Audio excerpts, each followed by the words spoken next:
12월 8일 월요일. 오늘이라는 선물. 우리는 흘러가는 시간 속에서 하루하루를 살아갑니다. 그 하루에 최선을 다해야 합니다. 1년의 가치를 알고 싶다면 학점을 받지 못한 학생에게 물어보십시오. 한 달의 소중함을 알고 싶다면 미숙아를 품에 안은 어머니에게 물어보십시오. 한 주의 가치는 신문 마감에 쫓기는 편집자들이 가장 잘 압니다. 한 시간의 무게는 사랑하는 이를 기다리는 사람에게 물어보면 됩니다. 1분은 열차를 놓친 사람에게, 1초는 사고를 가까스로 피한 사람에게, 그리고 1000분의 1초의 소중함은 은메달에 머문 선수에게 물어보십시오. 모든 순간에는 그만의 이유와 가치가 있습니다. 지금 당신이 함께하는 이 시간도 마찬가지입니다. 소중한 사람과 나누는 대화, 한 모금의 커피, 그 모든 것은 되돌릴 수 없는 선물입니다. 시간은 누구도 기다려주지 않습니다. 어제는 이미 지나간 이야기이고 내일은 아직 오지 않았습니다. 그러니 오늘이야말로 하나님이 주신 현재이자 선물입니다. 오늘의 삶을 허투루 보내지 마십시오. 당신의 오늘이 누군가에게는 평생의 위로가 될지도 모릅니다. 오늘의 말씀. 너는 내일 일을 자랑하지 말라. 하루 동안에 무슨 일이 일어날는지 내가 알 수 없음이니라. 오늘의 만나.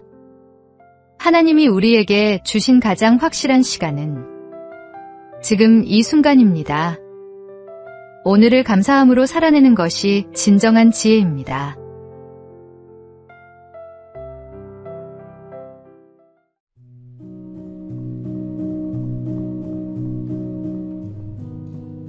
(12월 9일) 화요일. 분홍신의 유혹.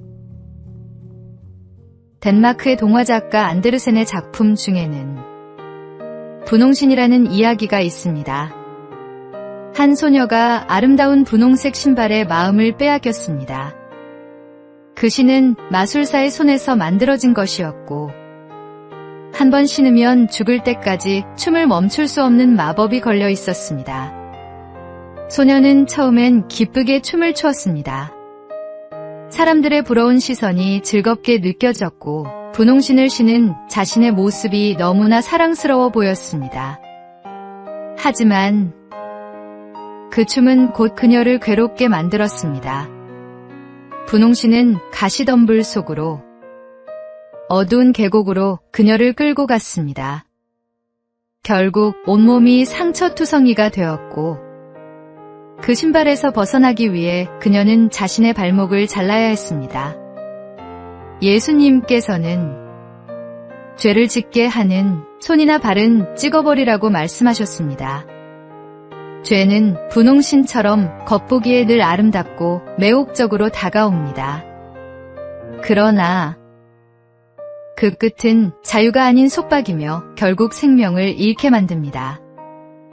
오늘도 우리 앞에는 수많은 분홍신이 놓여 있습니다. 눈길을 끄는 유혹, 달콤한 제안, 잠시의 쾌락. 그 속에 숨은 사슬을 알아차릴 수 있는 눈이 필요합니다. 오늘의 말씀. 만일 내 오른손이 너로 실족하게 하거든 찍어 내버리라. 내 백체 중 하나가 없어지고 온 몸이 지옥에 던져지지 않는 것이 유익하니라. 오늘의 만나. 아름답게 보이는 것이 모두 선한 것은 아닙니다. 주님의 빛 아래서 진짜와 가짜를 분별하는 지혜를 구하십시오.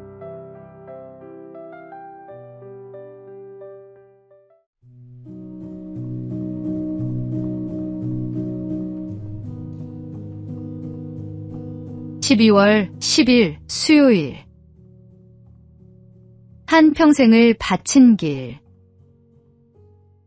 우리나라 전국 곳곳에는 아름다운 궁궐과 사찰 같은 목조 건축물이 있습니다. 이런 건물을 짓기 위해 나무를 다루는 사람이 목수인데 그 중에서도 목조 건축물의 설계와 시공, 감리까지 모든 과정을 책임지는 사람을 대목장이라고 합니다.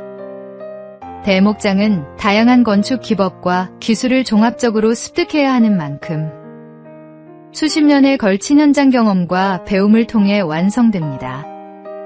최근 우리나라에서 25년 만에 새로운 대목장이 탄생했습니다. 김영성, 이광복, 조재량 씨가 그 주인공입니다. 1977년 스승에게 입문한 김 씨. 수십 년 동안 대목장 기술을 전수받은 이 씨. 1996년 입문 이래 궁궐 건축의 계보를 이어온 조 씨까지. 이들은 모두 한평생을 전통기술 보전과 전승에 바쳤습니다. 국가유산청은 이들이 앞으로 현장에 활력을 가져올 것으로 기대한다고 밝혔습니다.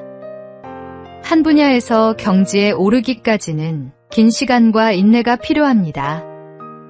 스승에게 배우고 다시 제자에게 전하는 이 아름다운 전승의 과정은 우리 신앙생활과도 연결됩니다. 하나님께서 우리에게 주신 믿음의 유산을 다음 세대에 온전히 전하는 것, 그것이 바로 우리가 이어가야 할 소망의 길입니다. 오늘의 말씀. 또 내가 많은 증인 앞에서 내게 들은 바를 충성된 사람들에게 부탁하라. 그들이 또 다른 사람들을 가르칠 수 있으리라. 오늘의 만나. 믿음의 계보를 잇는 일은 하루아침에 이루어지지 않습니다. 오랜 시간 성실히 걸어온 발자취가 다음 세대에게 빛이 됩니다.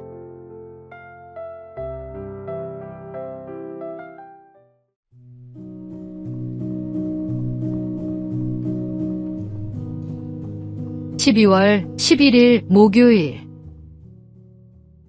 사랑을 미루지 말라.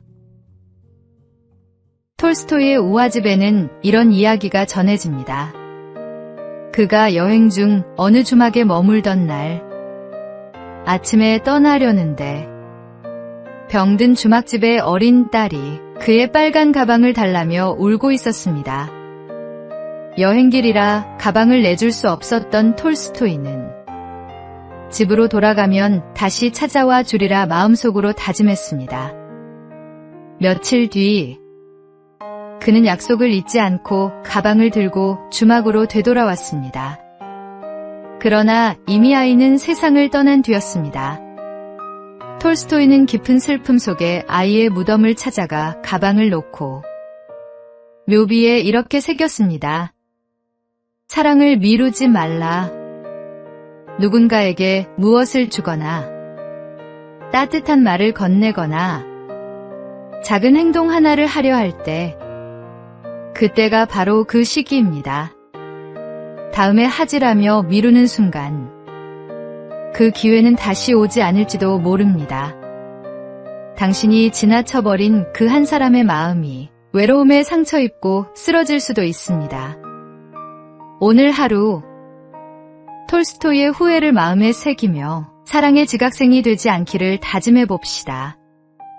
지금 이 순간 사랑을 행동으로 옮기십시오. 오늘의 말씀.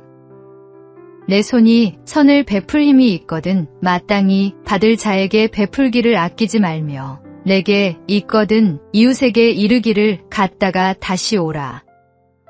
내일 주겠노라 하지 말며. 오늘의 만나. 사랑은 언제나 지금입니다. 미루어둔 사랑은 결국 사랑이 아니라 후회가 됩니다.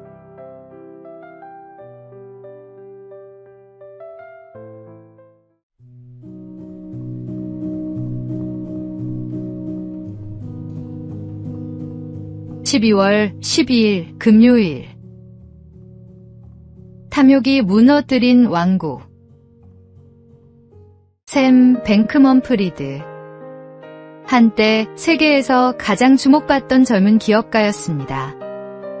암호화폐 거래소 FTX를 설립하고 세상을 바꾸겠다는 이상을 내세워 수십억 달러의 자산을 쌓았습니다. 그의 말 한마디는 시장을 흔들었고 수많은 투자자들이 그를 혁신의 아이콘으로 추앙했습니다. 하지만 영광은 오래가지 않았습니다. 거대한 성공 뒤의 숨은 탐욕은 결국 그를 삼켰습니다. 고객의 자금을 개인 용도로 돌려 쓰고 재물을 속이며 그는 점점 진실로부터 멀어졌습니다. 그리고 2022년 FTX는 하루아침에 붕괴했습니다. 그토록 화려하던 왕국은 사라졌고 젊은 억만장자는 쇠창살 뒤에 서게 되었습니다. 플라톤은 이렇게 말했습니다. 영혼이 육체의 악에 물들면 결코 만족할 수 없다.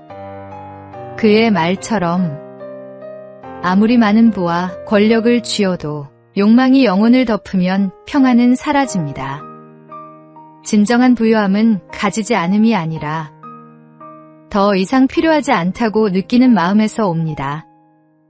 주님 안에 머무는 영혼만이 진짜 자유를 누릴 수 있습니다. 오늘의 말씀.